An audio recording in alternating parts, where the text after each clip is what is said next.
UNLV yogis. Welcome to your on-demand yoga class. My name is Kathy, and today we're going to be doing a series of poses that are designed to quiet the mind or reduce anxiety. So it's a mixture of some dynamic movement, stretching, and some long holds that are sort of just designed to help you relax a little bit in your body and maybe let go of some of the things that you're holding on to. So let's start. We're going to start kneeling. So I'm going to face you, but as you can see, my mat is facing sideways. So you can face whatever way you want, but you would face the front of your mat and you're going to come into a standing kneel. Now, if you need to have some more cushioning, especially if you have a thinner mat and your knees bother you for whatever reason, we are going to be on our knees for a couple of poses. So you can always fold up your mat so you have a little bit more cushion for your knees, and this way you can be comfortable, which for a lot of these poses, we're going to sort of move into stretchy discomfort, but you do want to be mostly comfortable. You don't want anything to hurt, obviously, ever. And I will call modifications for the poses, although most of these really don't require many modifications. So we're going to start in our standing kneel. So our toes and tops of the feet are on the floor, toenails facing down. Our bellies are in, our booties are tight. We have a nice regal, dignified posture. Our shoulders are back. So this first movement is a dynamic movement. It's called antenna. And we're going to come out with our arms at a V and our fingers spread. And then as we come into our goalpost pose, or our cactus arms, we're going to clench our fists. So inhale, clench the fists, cactus arms. Exhale, out, spread the fingers. Inhale, clench cactus. Exhale. Inhale, clench. Exhale, out. Couple more. Inhale, clench. Exhale, out.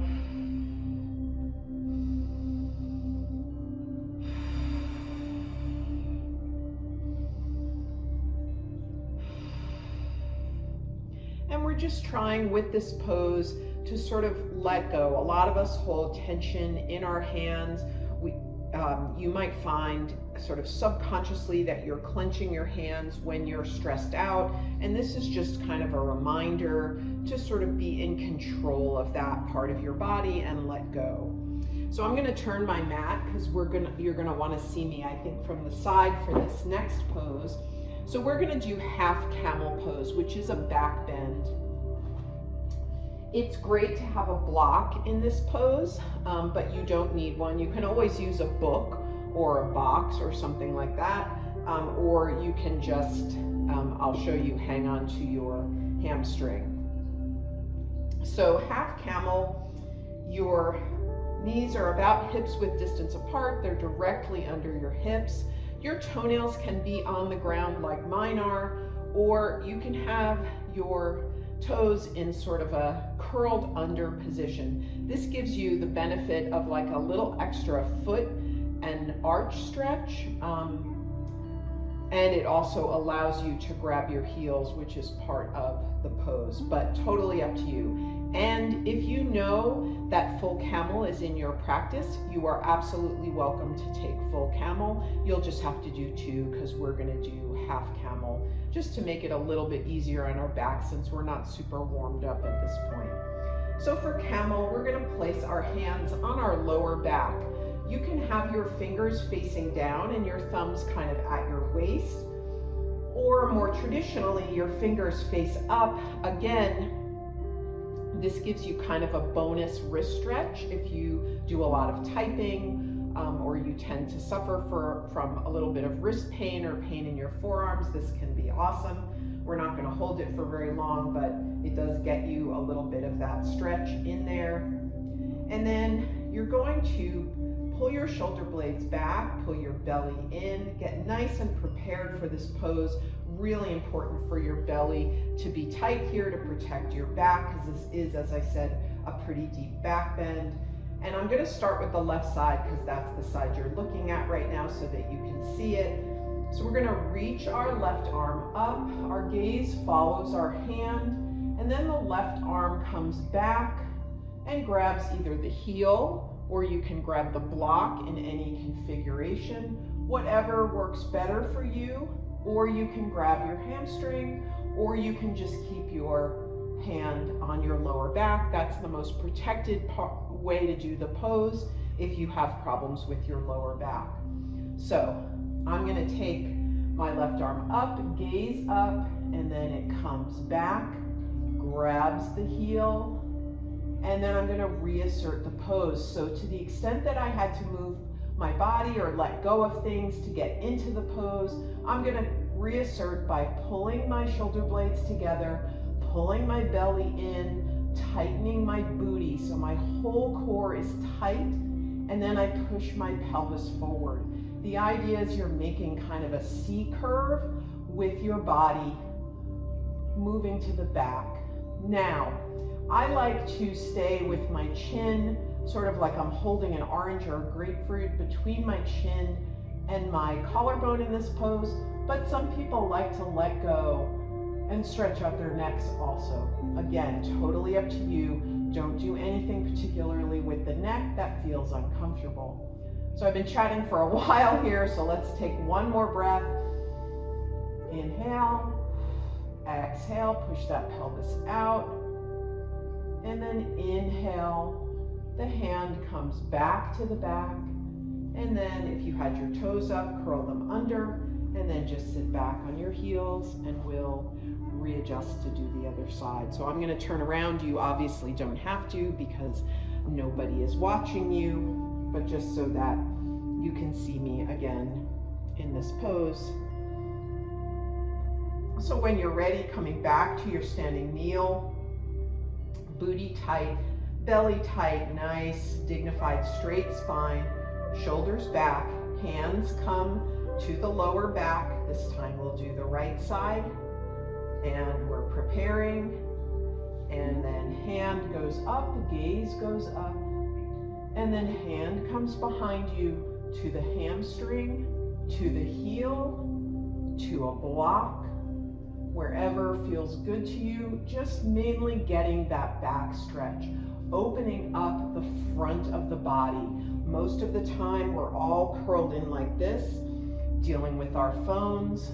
So this is a great antidote to all that computer work and looking at phones and desk work that we do. Inhale, exhale, belly tight, make that C curve.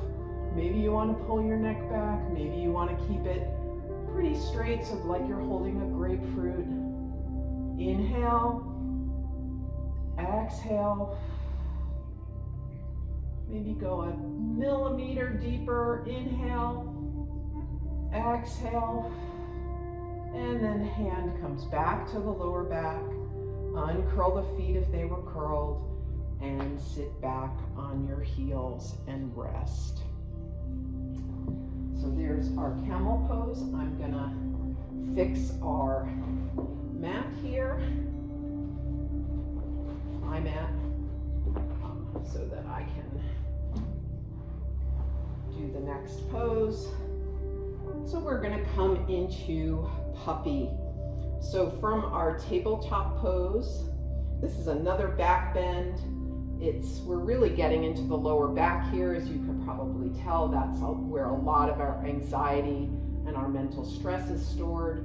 So we're just going to walk the hands forward, bringing the forearms to the ground, tailbone up, and the more we inch those hands out in front of us, maybe we get our forehead to the ground, maybe our chins. The more we inch those out and pull our tailbones up, the more the stretch will happen. If you're super flexible, maybe you can get your chest on the ground. And once you're in it, Inhale. Exhale. Inhale. Exhale. Inhale. Exhale. Start to walk it back. Nice and slow. Stay on your forearms. And then come back to your tabletop position. Knees right under your hips. Wrists directly under your shoulders. And we'll do some cat-cows here. So cow, tailbone up, belly down, shoulders back, chest straight ahead, gaze straight ahead. Inhale. Cat, starting from the pelvis, curl it under, back rounds, chin to chest, push into the hands. Exhale. Inhale, cow. Make it move smoothly like water. Exhale. Inhale. Exhale. And take a couple more on your own breath. Inhaling always on cow and exhaling on cat. Push enough into your hands in cat, you can get a little extra bonus. Shoulder stretch. Up to you always. Now, coming down to our forearms once again, elbow points are right underneath the shoulders, and this time the feet are going to move back. Toenails to the ground, tops of the feet to the ground. Into our baby cobra, or our sphinx pose, pushing the legs, the tops of the feet, the pelvis, and the pointy part of the elbows into the mat, pulling the chest forward and the shoulders back. You're so light in the hands here. You're not pushing into the hands. And then maybe turn to the right, little neck mobility. Chin to chest, look to the left, chin to chest, look to the right, come back center, and then bring your chin to your chest and just let go. Breathe here, shoulders back, head lolling. Breathe.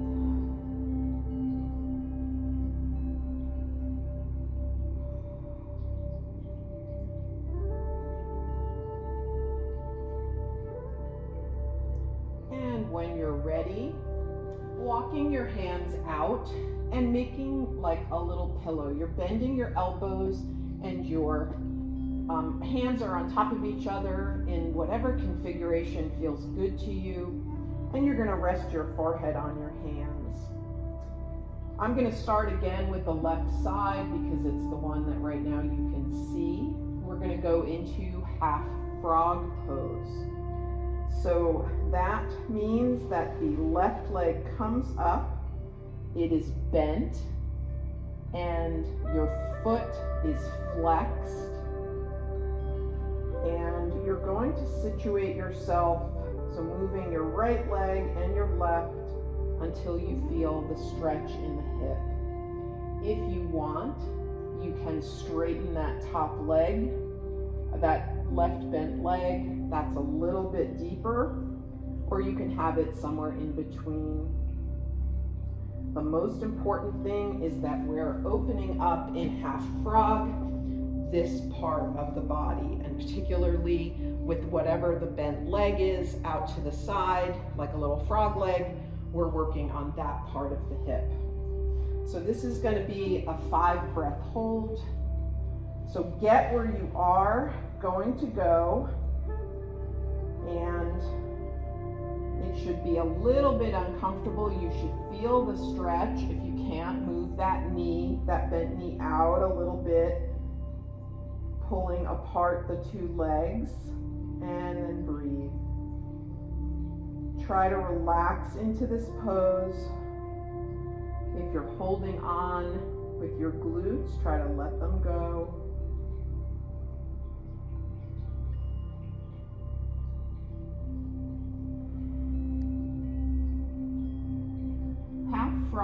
like frog, full frog, is a pose that gets harder the longer you stay in it, because gravity is pushing you down.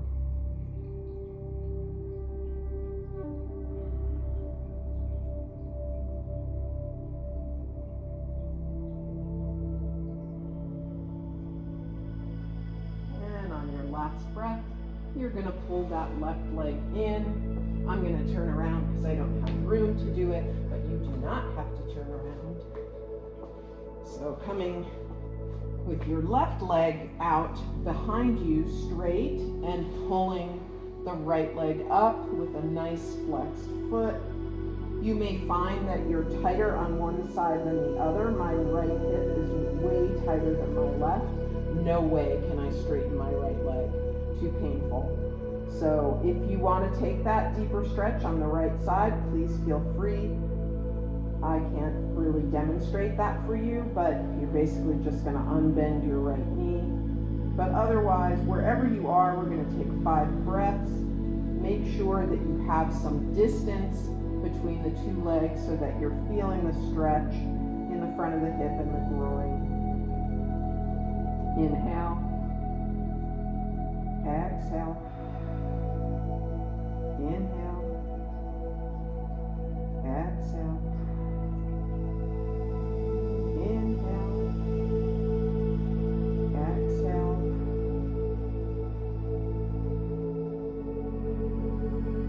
Last one. And exhale. Bring your right leg behind you and just rest in your belly shavasana while I turn around on my mat. Take a couple of breaths, maybe take your right or your left ear to the mat, really relaxing in your belly shavasana.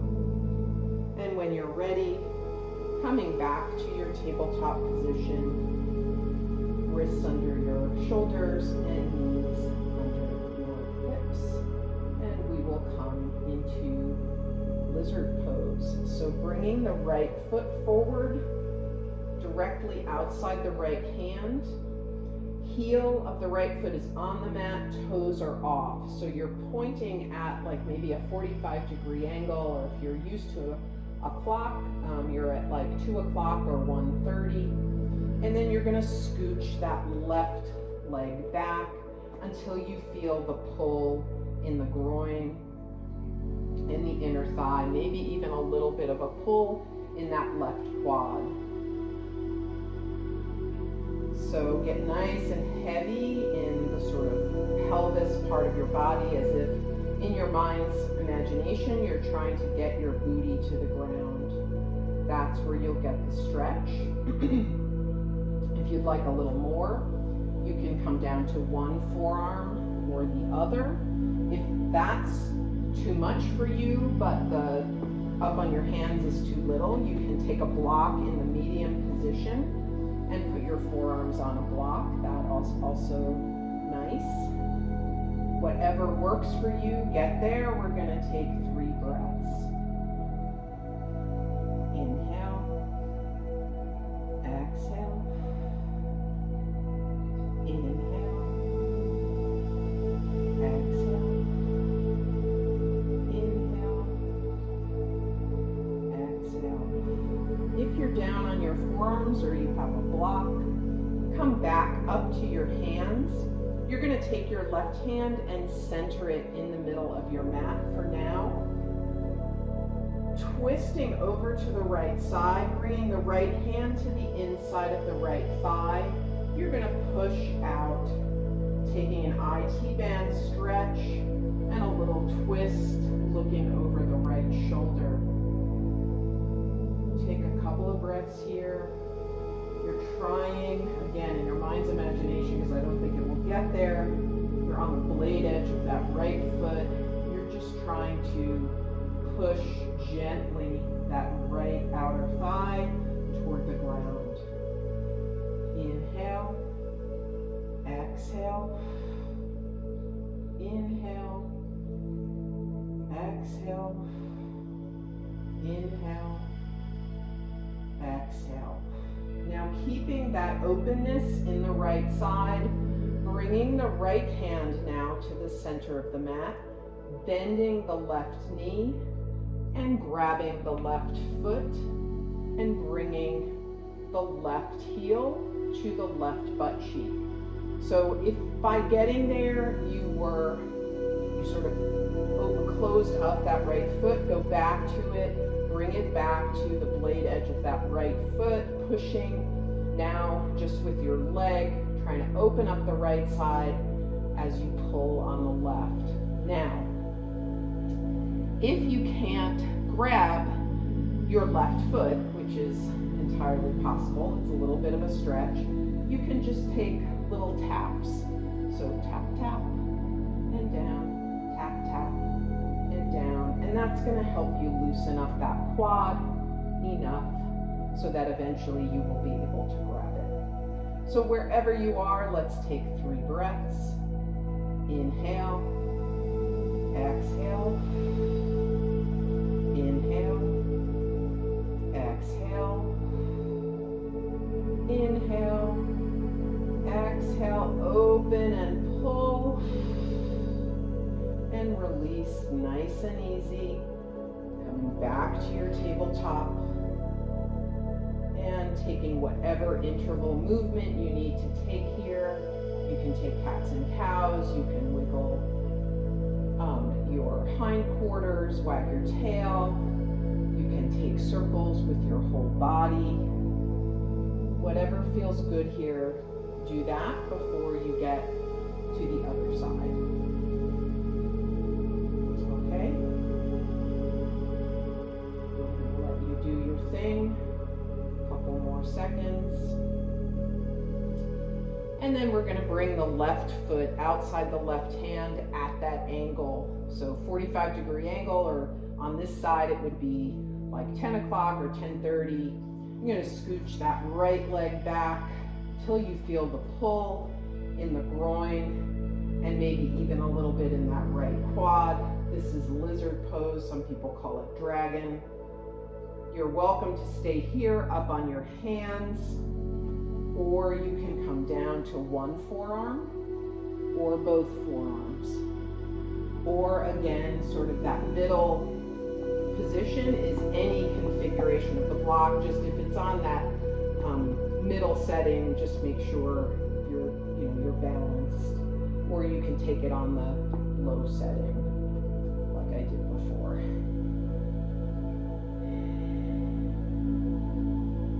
Wherever you are, we're going to take 3 big juicy breaths here.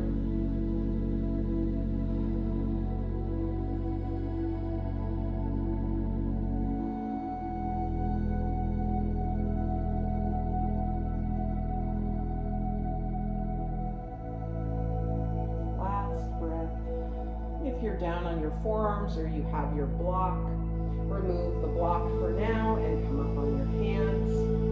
Now left foot comes open. You're on the blade edge of the left foot. You're grounded into the right hand. Maybe it's moved a little bit into the center of your mat so you have more stability. And then coming just with your left hand to the inside of your left thigh. Gaze is going over the left shoulder. IT band stretch with twist. Inhale, exhale, inhale, exhale, inhale, exhale. Come back to center. Try to keep that left foot where it is. This time you're grounding with the left hand. You're bending that right knee, reaching back for the right foot with the right hand. If you can't do that, you always can just have either both hands on the ground or go back to the twist and just take those little doot doot, just 2 little bends, just trying to loosen up that quad. That's how we do it to the point where you're able to grab it and pull the right heel to the right butt cheek and opening up that left side while you get the quad stretch on the right. This is pretty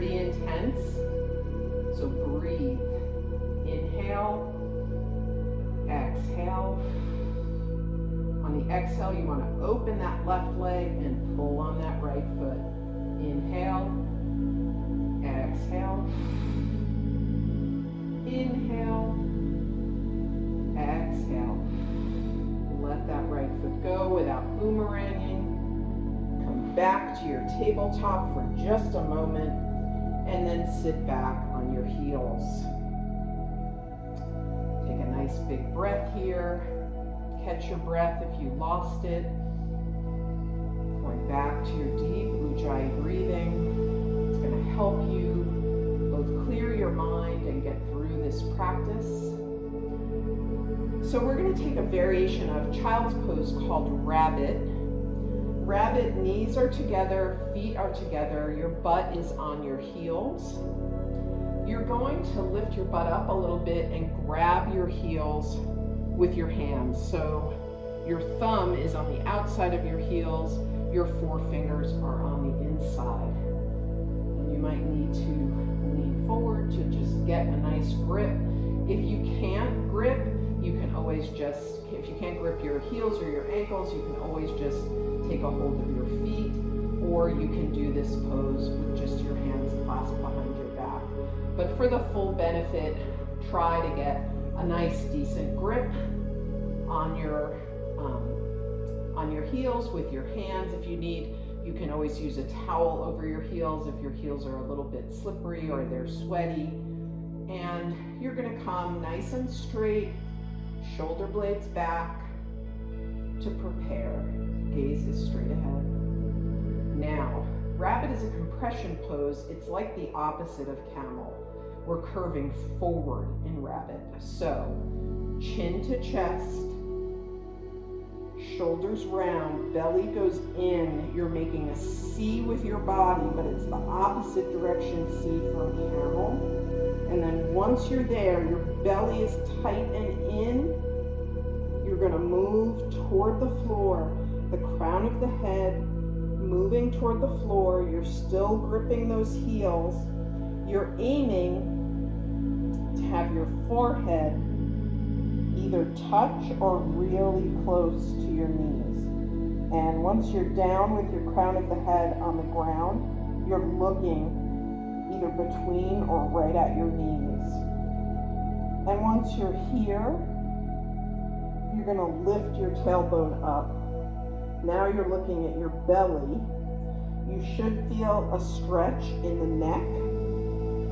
It's very hard to clench your jaw in this pose. It's great for people who clench their jaw when they're nervous. Your arms are straight. You're pulling your tailbone up, but you're keeping that grip on your heels. Inhale, exhale, inhale, exhale, inhale, exhale, and then inhale, butt goes down to the heels. Head comes up, chin off chest, last rabbit. Take any movement here that you need. Maybe you need to rock your neck side to side, or take some cats and cows, whatever you need, as we transition to the second part of the practice, where we will be largely on our backs. So when you're ready, coming to your back, knees to your chest, rocking side to side, taking circles if you wish. That can be a nice release for the lower back. And you can also rock forward and back if that's your jam. But end up with knees to chest, and we're going to go into half Supta Baddha Konasana and half Happy Baby. So bring that left foot to the ground, knee is bent, foot is on the ground, and then you're going to open up as if you are in supine cobbler's pose or supine butterfly pose. That's the position you want your left leg to be in, but not your right is still up.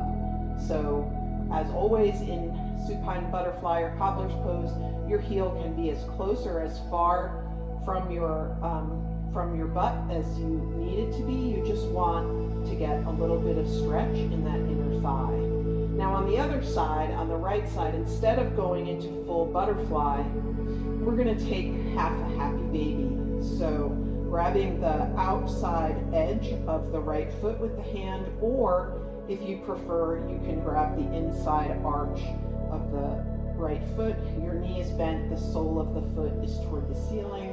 Once you're in the pose, bring your left hand to the inside of your left thigh, and as you move that right leg kind of out to the right, getting deeper into that half happy baby, you're pushing gently on the left inner thigh, opening up on the left hip.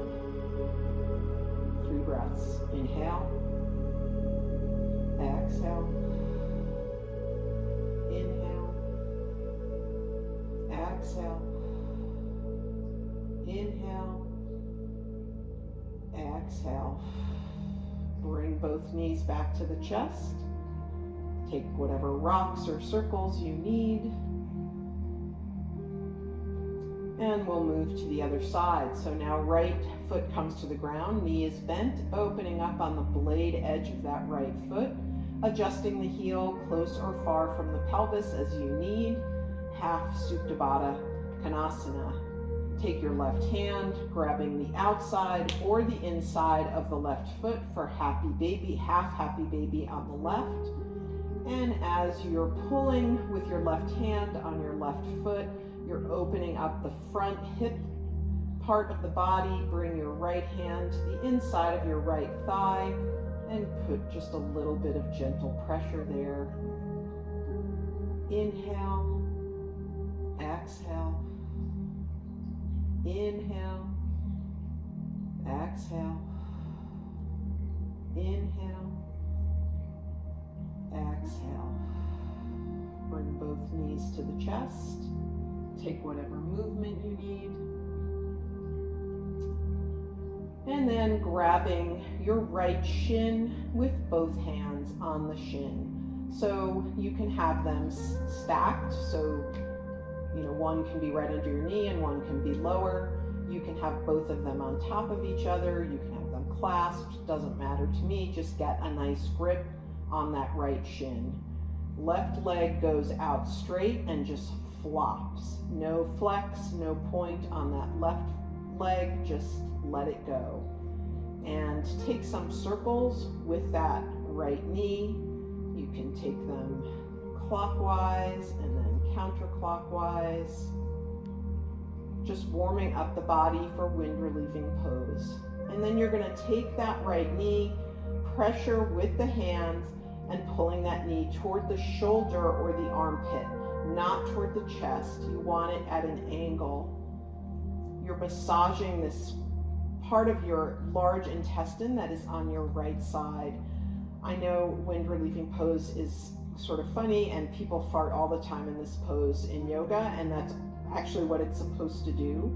But if you ever have a tummy ache or you have indigestion or you're not feeling well, I love this pose. It's really, really soothing. So pulling that right knee toward the right shoulder, relaxing that left foot, making sure that left leg is not engaged in any way. Inhale, exhale, inhale, exhale, inhale, exhale. Bring that left foot and knee back up, knees join, and then right leg goes out straight, foot flops open, hands are on the left shin in whatever configuration you like.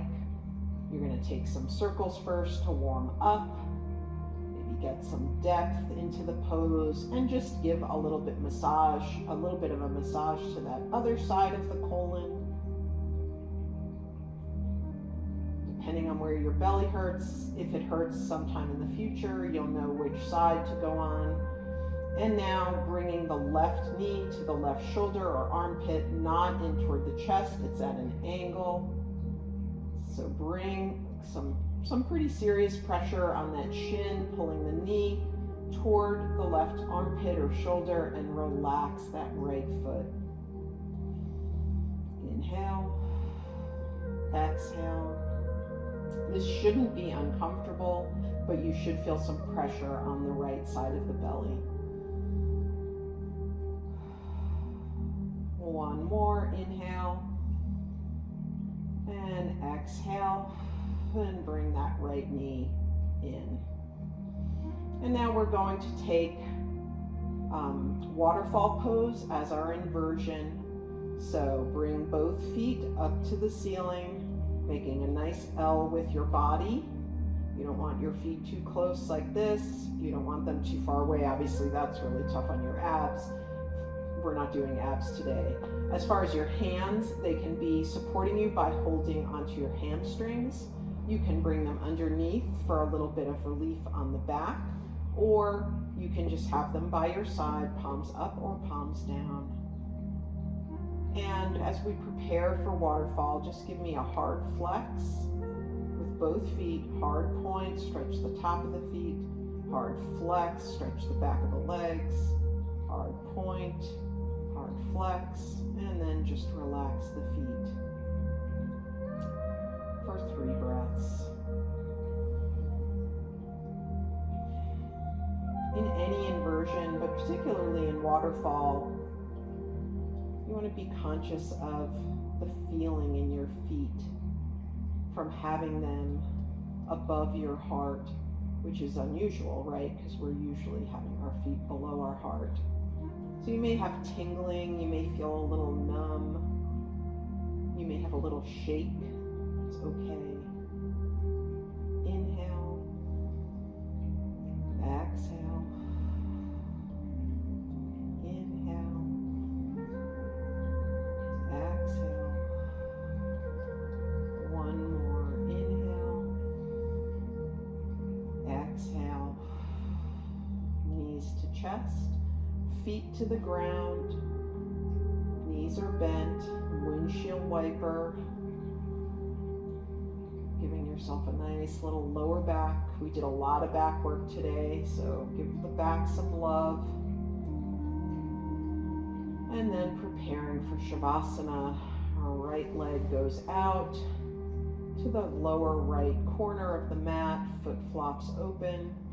Left leg goes out to the left bottom corner of the mat, foot flops open, arms overhead.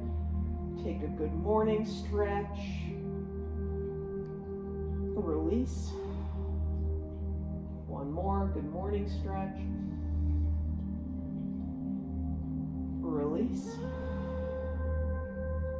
And then come into your Shavasana, whichever movement you want to take with your arms. You can have them by your sides or out to a T or some variation, palms up or palms down. You can have one hand on your heart and one on your belly, or both on your belly. Most important thing in Shavasana is that you fully rest. So close your eyes. Let go of whatever control you had over your breathing. Let go of your jaw. Let go of your glutes if you're holding on to your glutes. Scan your back up the right side of the back from the top of the butt all the way to the shoulder. Any tension there, consciously let it go. Scanning the left side of the back now, up and down, releasing, moving to the butt cheeks and the hips, let go. Front of the body, neck, chest, belly, let go. Feet, legs, let go. Sometimes it helps if we're really stressed out or anxious to close our eyes and focus on the space between our eyebrows. It also helps sometimes to have a mantra. A mantra can be anything. It can be a nonsense word or a word that you don't know the meaning of. It can be a word you do know the meaning of. The idea is to use the word to crowd out the intrusive thoughts. So even if it's something like blue or purple or kitty cat, it could be anything. If you're finding it difficult to let go of your thoughts, just when one passes, just say your mantra, blue. You can even say it out loud if you're alone, blue, blue, blue.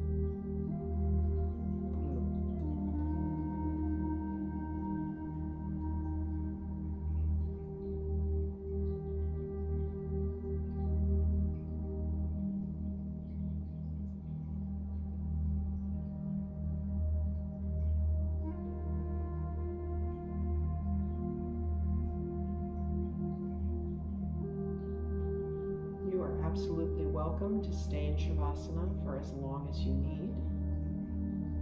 When you come out of Shavasana, come out gently, being kind to your body, not jerking out or popping up. And be sure to thank your body for allowing you to do this practice, and thank yourself for showing up for this practice. I send all the light in me out to greet and honor the light in each and every one of you.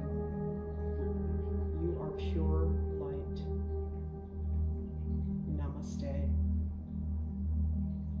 Thank you, yogis. I hope that helped you clear your minds, and I will see you soon.